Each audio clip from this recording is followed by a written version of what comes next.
মানুষ এখানে আসার বসার জায়গা নাই, এখানে জায়গার সংকট, কম জায়গা দেওয়া হয়েছে। 20 লক্ষ মানুষ হয়েছে ঢাকা শহরে, কিন্তু আমাদেরকে একটা ভালো মাঠ দেওয়া হয় নাই। দর্শক সরাসরি যুক্ত আছে এই মুহূর্তে প্রেস ক্লাবের সামনে থেকে।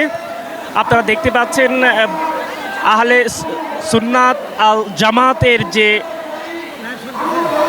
ইসরায়েলি নির্যাতনের প্রতিবাদে ফিলিস্তিনি মুসলমানদের মুক্তির দাবিতে আজকে তারা সারা বাংলাদেশ থেকে এই সুন্নতে আল জামাত তারা আহলে সুন্নতে আল জামাত তারা একত্রিত হয়েছে এবং তারা এখানে যে বিশাল সমাবেশ, সেই সমাবেশে কিন্তু হাজার হাজার মানুষ বাংলাদেশের বিভিন্ন জায়গা থেকে তারা এখানে এসেছেন ইসরায়েলি যে নির্যাতন, সেই নির্যাতনের বিরুদ্ধে প্রতিবাদ জানানোর জন্যে, ফিলিস্তিনি মুসলমানদেরকে মুক্ত করতে বাংলাদেশ থেকে আহলে সুন্নাত আল জামাতের যে কর্মসূচি, সেই কর্মসূচির কিন্তু আজকে এই মুহূর্তে আর কিছুক্ষণের মধ্যে আনুষ্ঠানিকভাবে শুরু হবে। কিন্তু আনুষ্ঠানিকভাবে এই যাত্রা শুরু হওয়ার আগেই কিন্তু এই জায়গাটিতে হাজার হাজার মানুষের জনস্রোতের যে ঢল আপনারা ক্যামেরায় দেখতে পাচ্ছেন, সেই ঢল কিন্তু জানান দেয় সারা বিশ্বের মুসলমান ভ্রাতৃত্ববোধে একত্রিত হয়ে তারা যে কোনো ধরনের প্রতিবাদে, যে কোনো ধরনের অন্যায় অত্যাচারের প্রতিবাদে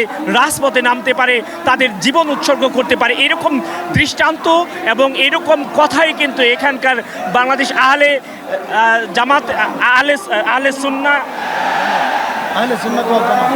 আহলে সুন্নাত আল জামাতের যে কর্মসূচি, সেই কর্মসূচির নেতাকর্মীরা বলছেন। আপনারা যুক্ত আছেন সরাসরি বৈশাখী সংবাদ থেকে, দেখছেন এই মুহূর্তে ঢাকা প্রেস ক্লাবের সামনে ফিলিস্তিনি মুসলমানদেরকে মুক্ত করার জন্য বাংলাদেশে এই আহলে সুন্নাত আল জামাতের যে কর্মসূচি, সেই কর্মসূচি সরাসরি আপনাদেরকে দেখানোর চেষ্টা করছে। এই মুহূর্তে আপনারা দেখতে পাচ্ছেন প্রেস ক্লাবের সামনে থেকে হাইকোর্টের আঙিনা পর্যন্ত, ওদিকে শাহবাগ পর্যন্ত এবং এই দিকে টিএসসি মোড় পর্যন্ত কিন্তু বিভিন্ন জায়গায় প্রত্যেকটি গলিতে এই মুহূর্তে যে আপনারা দেখতে পাচ্ছেন ফিলিস্তিনির যে পতাকা, সেই পতাকা হাতে নিয়ে বিশ্ব মুসলমানদের পাশে দাঁড়ানোর যে ক্ষুদ্র প্রয়াস, সেই প্রয়াস কিন্তু বাংলাদেশ আহলে সুন্নাত আল জামাতের আজকে আমরা এখান থেকে দেখতে পাচ্ছি। আজকে আমাদের আহলে সুন্নাত আল জামাতের এই বিশাল সমাবেশ জানান দিচ্ছে আমরা ফিলিস্তিনের ভাইদের প্রতি অগাধ মনোবেদনা জানিয়ে আমরা আজকে এই জায়গায় এসেছি। যারা আমাদের গতকালকে এই সমাবেশকে মানতে চাইছিল না, আমরা দেখিয়ে দিয়েছি আমরা সুন্নি দলের যারা আছি, মুসাফিবিদ যারা আছি, আমরা তারা ঐক্য হয়ে দেখিয়ে দিয়েছি আমরা ফিলিস্তিনের পক্ষে আছি, থাকবো ইনশাআল্লাহ। জি জি জি আজকে আমরা ফিলিস্তিনের পক্ষে, ইসরায়েলের বিপক্ষে আন্দোলন করার জন্য এখানে আসছি। কিন্তু দুঃখের বিষয়, আমাদেরকে সরোয়ার্দী উদ্যানে একবার মাঠ দিছে, তারপরে ক্যান্সেল করে গোলাপবাগ দিছে, দুঃখের বিষয়। তারপরে আমাদেরকে প্রেস ক্লাবের সামনে কিছু দুষ্কৃতিকারীরা আমাদেরকে এই বড় একটা মাঠ জায়গা দেয় নাই। এখানে ঢাকা শহর কমপক্ষে 5 লক্ষ মানুষ আছে, মানুষ এখানে আসার বসার জায়গা নাই, এখানে জায়গার সংকট, কম জায়গা দেওয়া হয়েছে। 20 লক্ষ মানুষ হয়েছে ঢাকা শহরে, কিন্তু আমাদেরকে একটা ভালো মাঠ দেওয়া হয় নাই। দুষ্কৃতিকারীরা, আমরা দুঃখ প্রকাশ করছি, নিন্দা জানাচ্ছি।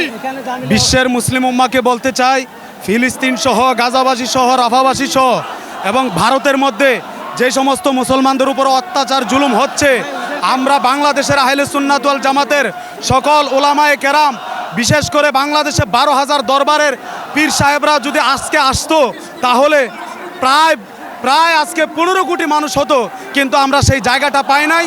আমরা এটা দুঃখ প্রকাশ করতেছি। কিন্তু একটা কথা বলতে চাই, আল্লাহর নবীর হাদিস, আল মুসলিম ও আকুল মুসলিম, মুসলমান হচ্ছে ভাই ভাই। একজন মুসলমানের উপর যদি আঘাত পড়ে, আমরা কোনোদিনও এটা ছাড় দিতে পারি না। এখানে আজকের যে তাদের প্রোগ্রাম, সেই প্রোগ্রামের ভেন্যু নিয়েও কিন্তু অনেকটা তাদেরকে হয়রানির শিকার হতে হয়েছে। তাদের এখানে তাদের জায়গার সংকটের কারণে কিন্তু অনেকেই অনেক দিকে এলোমেলোভাবে বিক্ষিপ্ত অবস্থায় রয়েছেন। মূলত আজকে তাদের ভাষ্য মতে এখানে প্রায় 20 লক্ষ মানুষ আজকে কিন্তু এখানে জমায়েত হওয়ার একটা পরিস্থিতি এখানে সৃষ্টি হয়েছে, কিন্তু জায়গার সংকটের কারণে তারা রাজধানীর বিভিন্ন অলিতে গলিতে পর্যন্ত তারা অবস্থান করছে। দর্শক, বারবার ভেন্যু পরিবর্তন হওয়ার কারণে বাংলাদেশ আহলে সুন্নাত আল জামাতের যে লক্ষ লক্ষ মানুষের গণজমায়েত তা অনেকটাই বিঘ্নিত হচ্ছে। তবে এত প্রতিকূলতা থাকা সত্ত্বেও তারা প্রেস ক্লাবের সামনে অবস্থান করে ফিলিস্তিনি মুসলমানদের মুক্ত করতে সারা বিশ্বের মুসলমানদের একত্রিত হওয়ার আহ্বান জানিয়েছেন। সিরাজুল ইসলাম, বৈশাখী সংবাদ।